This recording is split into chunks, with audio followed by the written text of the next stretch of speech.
Oh, it was not without his frisson of innocent sensuality. He called me his big sister, and I thought of him as my mischievous but also adorable younger brother. The spring again. We both adored swimming and would scamper off together to the nearest expanse of water under the slightest pretext. Until our hearts have learned to sing again. When you come home once more. Ah, bliss. But of course all this was still ahead of me, and in the early days of my career, my maid Elizabeth was my rock. Her belief in me was unshakable. For after my late start, there were many days when I was cast into the slough of despond, convinced that I would never succeed. But Dame Fortune did at last shine on me. And after a succession of plays out in the sticks, learning my craft all the time, of course, I found myself at the age of 41 appearing for the first time in the West End. It was only a tiny part, but Elizabeth knew, and I knew that at last I had turned the corner. After that, I never looked back. And I was fortunate at the scope and sweep of the roles I was offered. It is true to say, of course, that for most of my career in films, I was condemned by my physical limitations, not to mention the draconian demands of the taxman to play dotty old ladies. A word here, perhaps, about my face. I was never pretty. Not even as a child. But when you have a face like mine, you have to learn to live with it, to come to terms with it. And my face certainly became, or more accurately, I made it my fortune, for I learned how to move every chin and every muscle to the best comedic and dramatic effect. This was particularly true of what many people regard as my greatest success in the theatre, and in my film career too, of course. It was in the early days of the war, and the theatre was proving to be a wonderful morale booster. I was on tour in Rebecca, playing Mrs. Danvers. And one night in Exeter, after the final curtain, I opened my dressing room door to Mr. Noel Coward. As late as it was, for the next 2 hours, Mr. Coward read me his new play, Blithe Spirit, in which he wanted me to play the spiritualistic lady, Madame Arcati. The problem was, however, that Mrs. Danvers had quite exhausted me, and I could hardly keep my eyes open. However, I did manage to grasp one essential. She must be a bit long in the tooth by now, I should think. Madame Arcati. You should think, Dr. Bradman. Mr. Khan, may I interrupt you, please? The little Tommy Tucker speech, may I see it, please? Yes, I realize, of course, that Madame Arcati is your creation. So I have been led to believe. But your interpretation, I fear, pokes fun not only at the lady herself, but also makes sport of sincere professional mediums. And? This I cannot do. And how, pray, would you deliver the speech, Miss Rutherford? Let me see now. Little Tommy Tucker sings for his supper. What shall he have but brown bread and butter? I despise that because it doesn't rhyme at all, but Daphne loves it. Who's Daphne? Daphne is Madame Arcati's control. She's the little girl. Oh, yes, of course, I see. How old is she? Rising 7 when she died. And when was that? February the 6th, 1884. She must be a bit long in the tooth by now, I should think. You should think, Dr. Bradman, but I fear you don't. It gave me the greatest satisfaction when later I attended a psychic luncheon as the guest of honor and was congratulated on the way I had played Madame Arcati without demeaning her. My maid Elizabeth had the gift too, of course, my loyal wizard of the tea leaves. One day, as I alighted from a taxi, summoned by fate to join the Oxford repertory production of Thark, a popular farce by Ben Travers, I saw him. Tall and dark as Elizabeth had foreseen, my one true love. He sauntered, modishly elegant, out of the stage door and into my life. I knew he was an actor because he had that indefinable air about him. But who was he? I stared, no, not to mince words, I gawped at this Adonis with clear blue eyes and immaculate flannels. He did not even notice me, but from where I stood, it was love at first sight. The name of this adorable creature, I found out later, was Stringer Davis. I was determined to marry him, but Stringer, who lived with his mother, was very shy, and to make matters worse, so was I. Two bashful people thrown together tete-a-tete at tea time are not likely to express their true feelings to one another over the hot buttered crumpets. But neither of us had reckoned with my devoted Elizabeth. Dear heart. She used to drop little hints whenever Stringer came round for tea.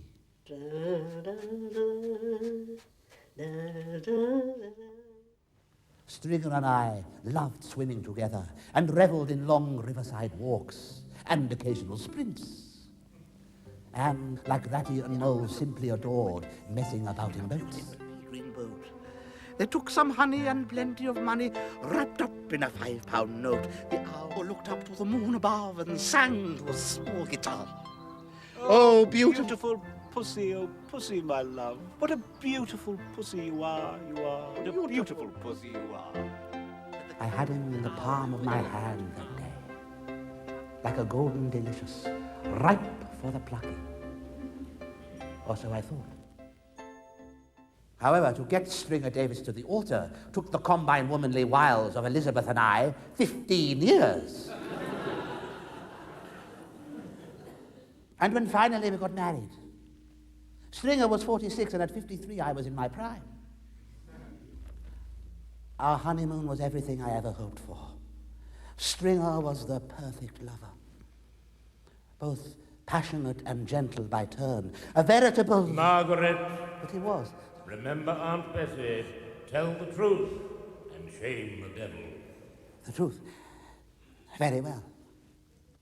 At 53, you may find this amusing, ridiculous even. But I knew very little about the intimate side of married life.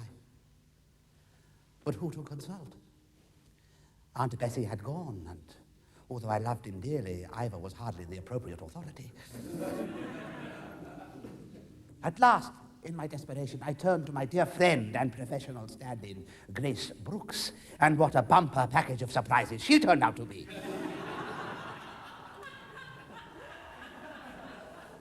Although one would not have believed it to look at her, she was not unversed in the joys of Eros.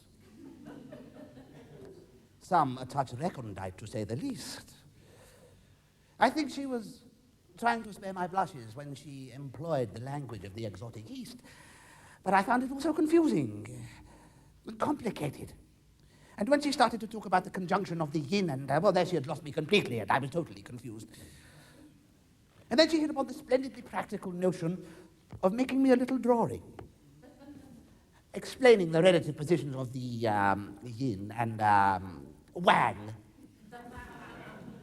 There was, I remember, a little circle, my yin, I suppose, and pointing to it, what I took to be Stringer's, there it's gone again. Anyway, it looked like a dear little Cupid's dart. So, forearmed as I were, I approached my wedding day with something like confidence. However, what I did not realize was that Stringer was no more knowledgeable than I. Dear heart, are you sure about this? Absolutely. At least, I think so. Well, I'm not. Tough, my love. That's my tummy button. What? Ah, yes. Hang on just a sec. I'll just turn the light on. Grace gave me this sort of little diagram thing.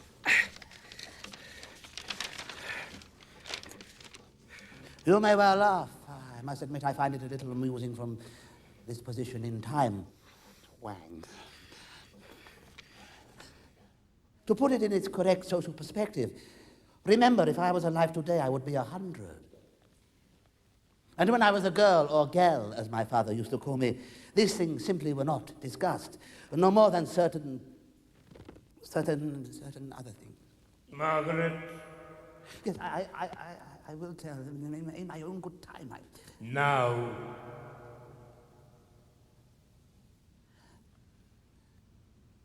Now.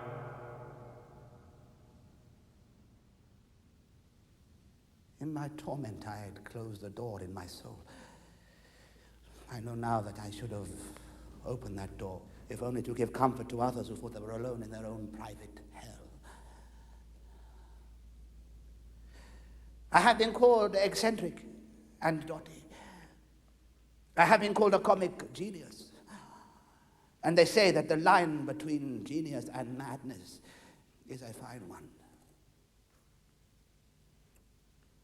All my adult life I lived in fear that I would go mad.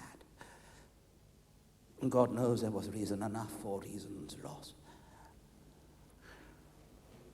When I was alive, I simply could not face it, but now You must. I must. Poor Aunt Bessie, she had so much to bear. 2 sisters dead and a child to bring up alone. And yet, oh, yeah, God forgive me, there was a time when I hated her. I was 13.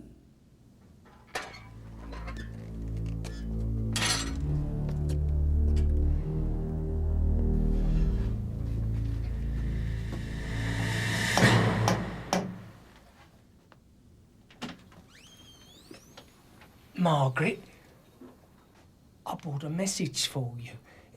It's from your old man, your dad. But my father died in India. There must be some mistake. No mistake, Missy. I've just been with him. He sends you his love. He'd like to give you a kiss, but he can't. He's in Broadmoor. I'm sorry, little Missy.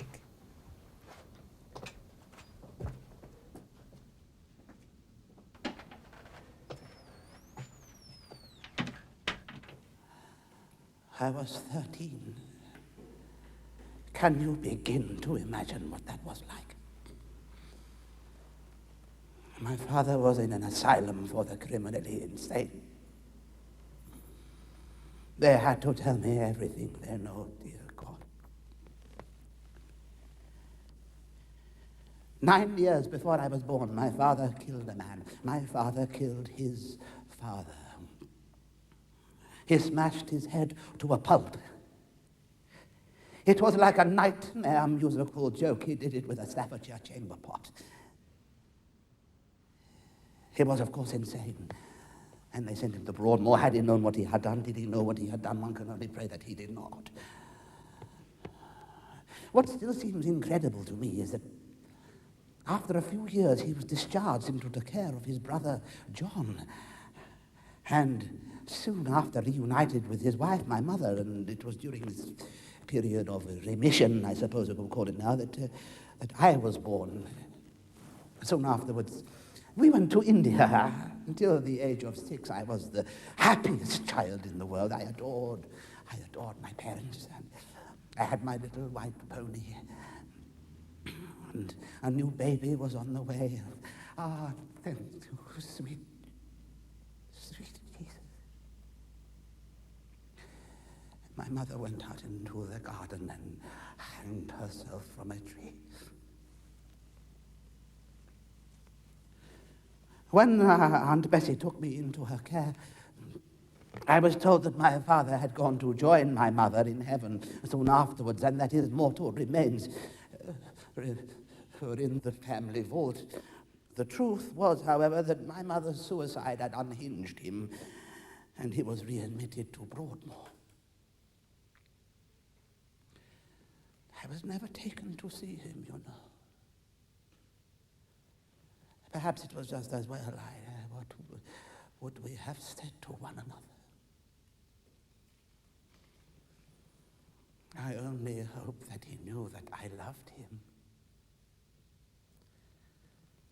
There, I've told it all now. Time to go. At last, time to go. But not quite yet. The show is over, but still to follow. The comforting ritual that Stringer and I observed every night after every theatrical performance. And every day of our lives was a theatrical performance. So please, won't you join me now in a feast of bacon and eggs for everyone?